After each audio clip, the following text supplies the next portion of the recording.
The House of Drear, Chapter 8, Part 3. He took a few of his best carvings and grouped them at one end of the fireplace. That made things a little better, he thought.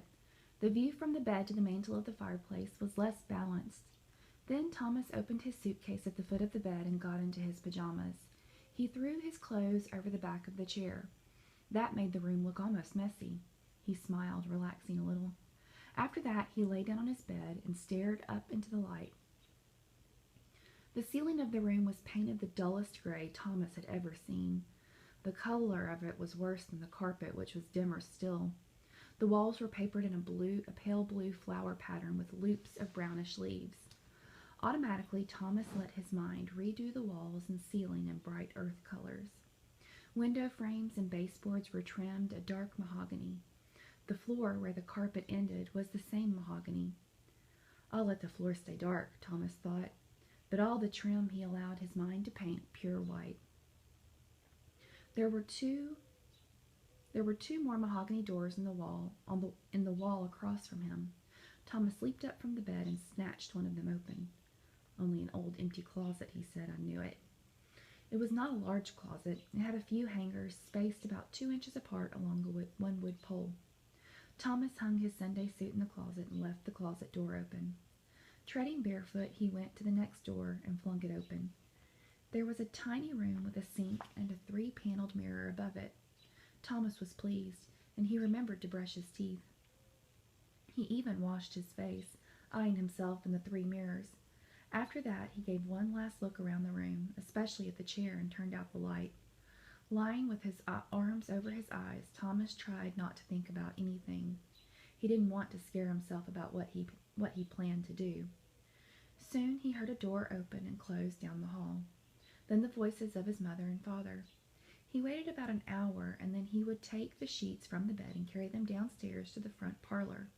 He was going to sleep all night on the couch, where he could see anything coming up on the front porch and where he might hear something coming through the kitchen.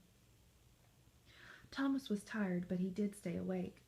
When he thought an hour had passed, he did as he had planned. He made a ball of his bedding and stealthily headed down the hall. Thank goodness there was a runner on the hall and stairs. His mother had helpfully left the dim hall light on. Once downstairs, Thomas felt a lot better. He looked at himself in the ornate mirror just beyond the oak door, right next to the parlor. He couldn't see himself well, but he was sure he must look brave. He went right into the parlor. Without any light save what night glow came through the windows, he made his bed on the sofa. He felt almost calm as he settled down. Quickly, he lapsed into semi-sleep before going off altogether. Once he thought he heard water running somewhere, but that was an ordinary sound, and he didn't bother to wake himself. Vaguely, he heard the slightest movement not far away, but he was too tired, too deeply gone. He had not even bothered to close the parlor door. Thomas was asleep when suddenly the upstairs hall light went off. A while after that, there was again the sound of running water. Then, the hall mirror near the oak door swung silently open, and through it all, Thomas slept. Soundlessly, the mirror closed. Whatever stood there in front of it gave back no reflection in the totally dark house. The thing was not the same as night.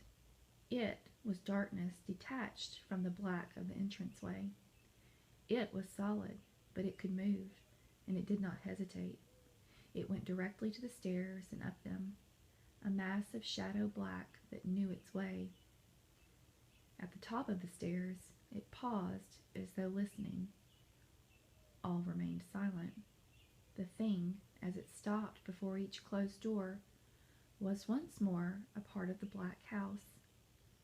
It pressed itself against each door jamb on the right side, but did not try to enter any room. Near the twins' room, where the yellow light still glowed, it became more visible. Now it was massive, bold, not vapor, not blackness. It was not ghostly at all. It was a thing become man-like. It moved across the twins' to the twins' room, skirting the light where it placed something dimly metallic in the door frame. It crossed back to Thomas's room, doing the same. It did not move. It listened a long while.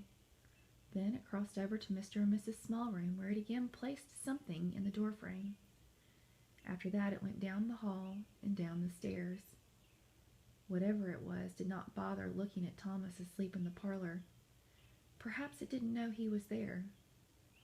It vanished behind the mirror the way it had come. All was still once more. The night passed as dawn came creeping into the house through the parlor windows.